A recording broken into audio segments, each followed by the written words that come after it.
ನಮಸ್ಕಾರ ಪ್ರಿಯ ಕನ್ನಡಿಗರೇ. ಕರ್ನಾಟಕ ಜನಸ್ಪಂದನ ರಕ್ಷಣಾ ವೇದಿಕೆಯ ಸೇರ್ಪಡೆ ಕಾರ್ಯಕ್ರಮವನ್ನು ಇಂದು ಸಂಘಟನೆಯ ಪ್ರಧಾನ ಕಚೇರಿಯಲ್ಲಿ ಅದ್ದೂರಿಯಾಗಿ ಹಮ್ಮಿಕೊಳ್ಳಲಾಗಿತ್ತು.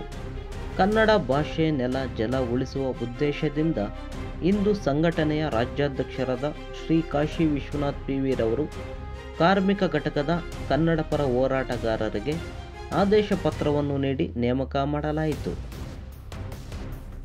ಈ ಕಾರ್ಯಕ್ರಮದಲ್ಲಿ ಕಾರ್ಮಿಕ ಘಟಕಕ್ಕೆ ನೇಮಕವಾದಂತಹ ಬೆಂಗಳೂರು ನಗರ ಅಧ್ಯಕ್ಷರಾಗಿ ಹನುಮಂತಯ್ಯ, ಬೆಂಗಳೂರು ನಗರ ಉಪಾಧ್ಯಕ್ಷರಾಗಿ ಶಿವಪ್ರಕಾಶ್, ದೇವನಹಳ್ಳಿ ಕಾರ್ಮಿಕ ಘಟಕದ ಅಧ್ಯಕ್ಷರಾಗಿ ಪ್ರಕಾಶ್, ಹೊಸಕೋಟೆ ಕಾರ್ಮಿಕ ಘಟಕ ಅಧ್ಯಕ್ಷರಾಗಿ ಲೋಕೇಶ್, ಕೆಆರ್ಪುರ ಕಾರ್ಮಿಕ ಘಟಕ ಅಧ್ಯಕ್ಷರಾಗಿ ಶಿವಪ್ಪ ಕೋಟ್ಲಿ, ಮಹದೇವಪುರ ಅಧ್ಯಕ್ಷರಾಗಿ ಅನಿಲ್, ಉಪಾಧ್ಯಕ್ಷರಾಗಿ ವಿಜಯ್ ಕುಮಾರ್, ದಾಸರಹಳ್ಳಿ ವಿಧಾನಸಭಾ ಕ್ಷೇತ್ರದ ಅಧ್ಯಕ್ಷರಾಗಿ ಗಿರಿಧರ್ ರವರು ಇಂದು ಸಂಘಟನೆಗೆ ಸೇರ್ಪಡೆಗೊಂಡರು.